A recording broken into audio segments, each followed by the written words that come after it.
Assalamualaikum warahmatullahi wabarakatuh. Nama saya Muhammad Ajmal Wujidi bin Muhammad Najib. Saya daripada unit Bahasa Melayu 1.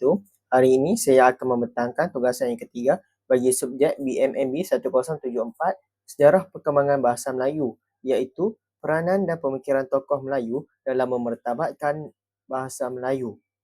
Tanpa membuang waktu, mari kita pergi kepada pengenalan terlebih dahulu. Yang pertama, perkembangan bahasa Melayu moden memperlihatkan kemunculan beberapa orang tokoh yang memberi sumbangan besar dalam bidang penulisan.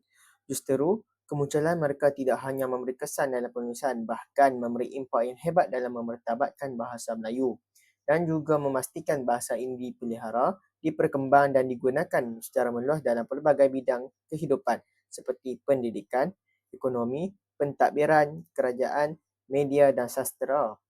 Setiap daripada mereka mempunyai peranan dan pemikiran masing-masing daripada pelbagai aspek. Ini merupakan tokoh yang berjasa dalam memertabatkan bahasa Melayu yang saya pilih. Yang pertama, tokoh Profesor Emeritus Datuk Dr. Haji Asmah binti Haji Omar. Seterusnya, kita lihat pula pada biodata beliau. Nama sebenar beliau adalah Asmah binti Omar. Beliau bergelar sebagai Profesor Emeritus Datuk Dr. Haji Asmah binti Haji Omar. Beliau dilahirkan bertempat di Jitra, Kedah, Darul Aman pada tarikh 5 Mac 1940. Beliau mendapat pendidikan awal di Sekolah Rendah Sekolah Melayu Jitra, Kedah pada tahun 1946 sehingga 1949. Kemudian beliau berpindah ke Sekolah Kampung Baharu Girls School, Alustar pada tahun 1950 sehingga 1951. Seterusnya, beliau melanjutkan pelajaran beliau ke sekolah menengah iaitu Sekolah Menengah Malay Girls College di Kuala Lumpur dan Sekolah Sultan Abdul Hamid College Alustar pada tahun 1957 sehingga 1958. Dan kemudiannya beliau melebarkan sayap beliau ke institusi pengajian tinggi dan beliau mendapat sarjana muda dalam bahasa dan kesusasteraan Indonesia Universitas Indonesia Jakarta pada tahun 1961 dan sarjana dalam bahasa dan kesusasteraan Indonesia Universiti Indonesia Jakarta pada 1963 dan akhirnya beliau bergelar sebagai PhD dalam General Linguistics University of London pada tahun 1969 dan akhirnya bergelar sebagai Doktor Persuratan Linguistik Bahasa Melayu di Universiti Malaya pada tahun 1998. Kita lihat sedikit kepada latar belakang Profesor Emeritus Datuk Dr. Haji Asmah binti Haji Omar. Yang pertama, beliau merupakan wanita Melayu pertama yang meraih ijazah PhD. Beliau telah banyak menjalankan kajian mengenai bahasa peribumi di Sabah dan Sarawak serta bahasa-bahasa orang asli. Sejak tahun 1960-an, beliau bertugas sebagai pensyarah di Jabatan Pengajian Melayu Universiti Malaya UM dan pernah berkhidmat selama 4 tahun di UPSI. Beliau juga merupakan individu di Malaysia yang paling lama memegang jawatan sebagai profesor. Dan yang ketiganya, jawatan sebagai profesor merupakan jawatan yang tertinggi di universiti dan mula dipegang oleh beliau sejak berusia 36 tahun sehingga beliau bersara wajib pada usia mencecah 65 tahun. Kemudiannya, kita lihat pula Profesor Emeritus Datuk Dr. Hajah Dr. Asmah Haji Omar berkhidmat sebagai ahli akademik di Universiti Malaya di Kuala Lumpur pada tahun 1963 sehingga tahun 2000 dan kemudiannya di Universiti Sultan Idris UPSI di Tanjung Malim, Perak pada tahun 2001 hingga 2005. Beliau memulakan perkhidmatannya sebagai penolong pensyarah di Jabatan Pengajian Melayu Universiti Malaya pada tahun 1963. Beliau dilantik sebagai Profesor Madya pada tahun 1972. 4 tahun kemudian, beliau dilantik sebagai Profesor Linguistik Melayu di Universiti Malaya. Dengan pelantikan ini, beliau menjadi orang pertama yang menyandang jawatan Profesor Linguistik Melayu di Universiti Malaya. Dan yang keenam, selain itu beliau memegang beberapa jawatan pentadbiran di Universiti Malaya iaitu sebagai pembantu akademik kepada Naib Kansellor untuk projek pelaksanaan dasar kebahasaan pada tahun 1969 sehingga 1972. Timbalan Kansellor pada tahun 1984 dan Pengarah Pusat Bahasa pada Mac 1972 sehingga November 1983. Kemudian memegang semula jawatan tersebut pada 1 April 1988 sehingga 31 Mac 1990. Dan yang terakhir sekali, Beliau dilantik sebagai profesor yang menyandang kursi peradaban Melayu Zabbar UPSI pada 1 Disember 2001 sehingga 30 November 2005. Serentak dengan itu, beliau menjadi pengarah dan pengasas Institut Peradaban Melayu UPSI. Selain itu, beliau merupakan profesor adjung di Universiti Utara Malaysia. Dan tokoh kedua yang saya pilih pula adalah Tan Sri Zainal Abidin bin Ahmad, iaitu Zabbar. Kemudian kita lihat pula pada biodata beliau. Nama sebenar beliau adalah Zainal Abidin bin Ahmad dan beliau bergelar sebagai Tan Sri Zainal Abidin bin Ahmad. Beliau dilahirkan di Bukit Kedas, Batu Kikir, Negeri Sembilan pada 16 September 1895.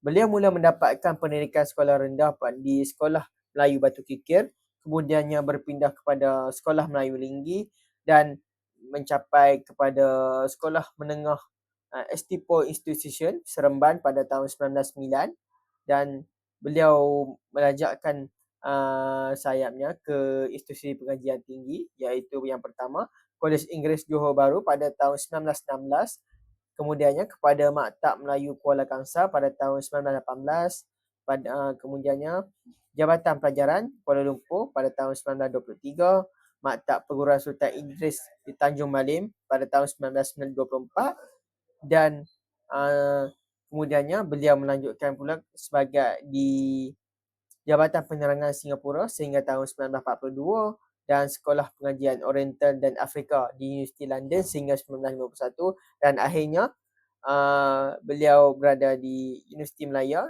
Singapura sehingga 1959.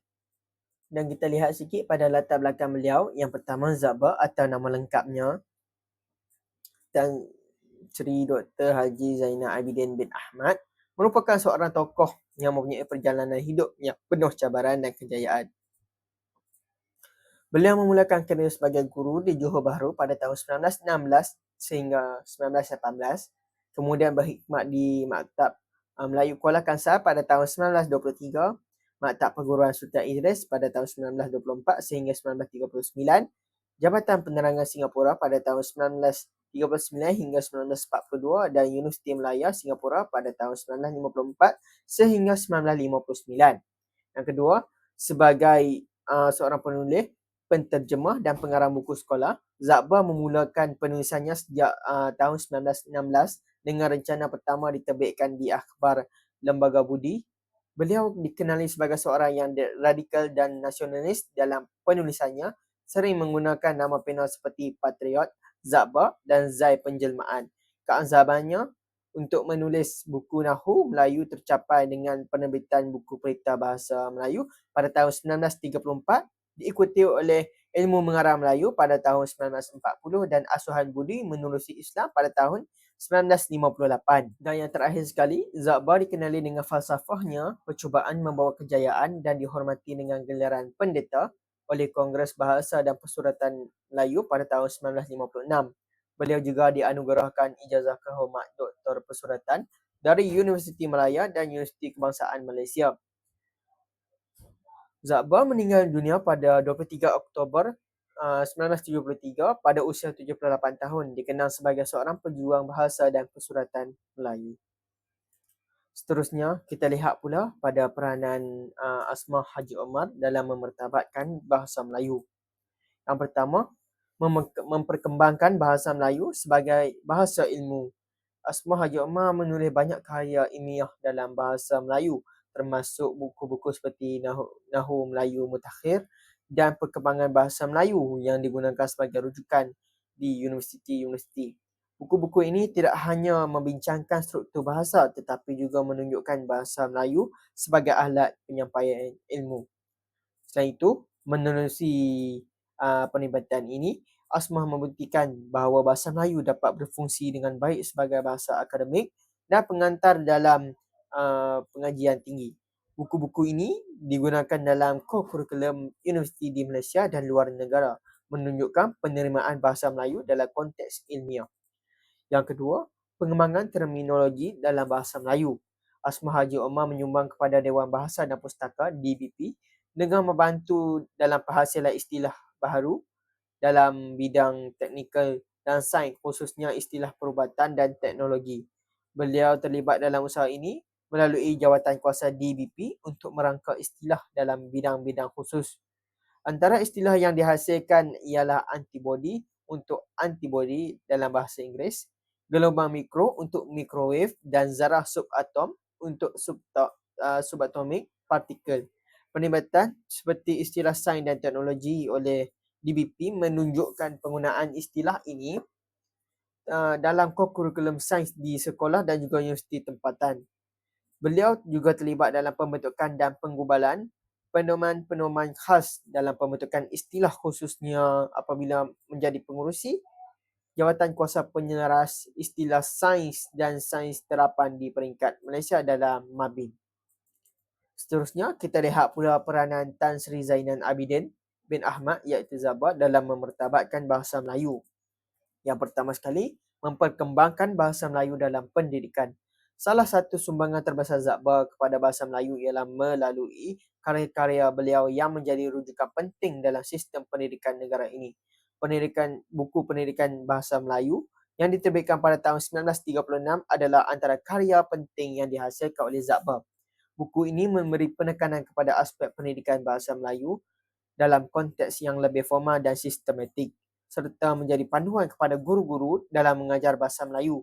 Dalam pendidikan bahasa Melayu, Zaba menyentuh pelbagai aspek penting seperti ejaan, tata bahasa dan pembentukan istilah dalam bahasa Melayu. Karya ini bukan sahaja memberi impak kepada pengajaran bahasa Melayu di sekolah, malah turut menyumbang kepada pengembangan kaedah pengajaran bahasa yang lebih berstruktur. Kemudian kita lihat pula pada penulisan karya, sastera dan pendidikan. Zaba adalah seorang penulis yang sangat prolifik dan telah menghasilkan banyak karya sastera yang memberi pengaruh besar kepada masyarakat Melayu. Karya-karya beliau dalam bentuk buku, rencana dan artikel sering mengangkat isu-isu berkaitan dengan bahasa, budaya dan nasionalisme. Sebagai contoh, beliau telah menulis buku Pelita Bahasa Melayu yang membincangkan kaedah dan pendekatan bahasa Melayu dalam pelbagai aspek termasuk ejaan dan tata bahasa. Buku ini menjadi rujukan penting dalam pendidikan bahasa Melayu pada ketika itu.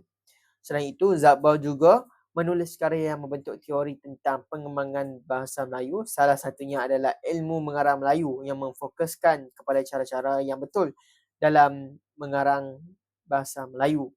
Ini bukan saja meningkatkan standard penulisan dalam bahasa Melayu, tetapi juga menyemai kesedaran tentang kepentingan bahasa Melayu sebagai alat komunikasi yang penting dalam masyarakat dan negara. Kemudian kita lihat pula antara persamaan dan perbezaan dalam aspek peranan antara kedua-dua tokoh. Kita lihat pada persamaan, iaitu pemeliharaan dan pengembangan bahasa Melayu. Kedua-dua tokoh ini berkongsi hasrat untuk memertabatkan bahasa Melayu sebagai bahasa kebangsaan dan bahasa ilmu. Mereka terlibat dalam usaha untuk memelihara dan memperkaya bahasa Melayu agar terus relevan dalam dunia moden. Profesor Asmah terlibat dalam penyusunan istilah-istilah dalam bahasa Melayu terutamanya dalam bidang sains dan teknologi. Sebagai contoh, beliau memperkenalkan pelbagai istilah teknikal untuk menggantikan istilah asing menjadikan bahasa Melayu lebih berdaya saing dalam bidang ilmu. Buku seperti Nahwu Melayu Mutakhir 1986 adalah hasil sumbangan besar beliau dalam mengembangkan tata bahasa Melayu. Sastrawan dan tokoh bahasa iaitu Zaba pula memainkan peranan penting dalam memertabatkan bahasa Melayu melalui penulisan dan usaha pembukuan istilah dalam bahasa Melayu. Buku pendidikan bahasa Melayu 1936 dan hasil tulisan beliau banyak memberi impak kepada perancangan bahasa dan pendidikan di Malaysia. Dan melalui perbezaan pula, kita lihat dari segi pendekatan akademik dan sastra. Pertama, Asmah Haji Omar lebih cenderung dalam kajian linguistik dan akademik dengan penekanan kepada tata bahasa, terminologi dan perancangan bahasa. Pemikirannya lebih bersifat teknikal dengan tujuan untuk menjadikan bahasa Melayu sesuai digunakan dalam pelbagai bidang ilmu dan sains. Contohnya, Nahwu Melayu Mutakhir adalah buku akademik yang mendalam tentang tata bahasa moden. Dan Zaba pula, Zaba lebih banyak dikenali dengan perannya dalam bidang sastera dan kesusasteraan Melayu. Walaupun beliau seorang ahli bahasa, sumbangan beliau lebih kepada mengangkat bahasa Melayu dalam konteks budaya dan identiti bangsa. Beliau menekankan penggunaan bahasa Melayu dalam karya-karya sastera sebagai medium mengungkap jiwa bangsa. Karya-karya seperti Pendidikan Bahasa Melayu 1936 dan Kamus Dewan adalah bukti betapa pentingnya bahasa Melayu dalam aspek kebudayaan dan pendidikan sastera. Kemudian kita lihat pula pada pemikiran Asma Haji Omar dalam memertabatkan bahasa Melayu. Yang pertama adalah pemikiran tentang nahu dan tata bahasa. Beliau telah menetapkan nahu struktural. Nahu bermaksud menjadikan ayat perlulah mempunyai peraturan dan penyusunan kata. Menurut buku beliau, Nahu Kemas Kini, tahun 2008, beliau ada menerangkan mengenai pembentukan kata dan ayat dibentuk berdasarkan pola. Hal ini sungguh berbeza dengan sistem nahu tradisional yang hanya menerangkan makna semata-mata. Ayat merupakan unit paling tinggi dalam tata tingkat unit-unit nahu. Ayat terbentuk dengan adanya unsur seperti klausa dengan intonasi ayat yang lengkap yang bermula dengan kesenyapan dan diakhiri dengan kesenyapan. Hal ini bermaksud ayat itu sempurna dan selesai. Dan yang kedua, kita lihat pula pada pemikiran Tan Sri Zainal Abidin bin Ahmad Zabbar dalam memertabatkan bahasa Melayu. Yang pertama, pengembangan bahasa dan dalam bidang sastra. Zabbar memberi penekanan yang signifikan terhadap pengembangan bahasa Melayu melalui sastra yang dilihatnya sebagai medan yang paling sesuai untuk mengembangkan dan memertabatkan bahasa ini. Zabbar percaya bahawa sastra bukan sahaja bertujuan untuk menyampaikan cerita ataupun idea, tetapi juga sebagai cara untuk memperkaya dan memperindah bahasa. Beliau berpendapat bahawa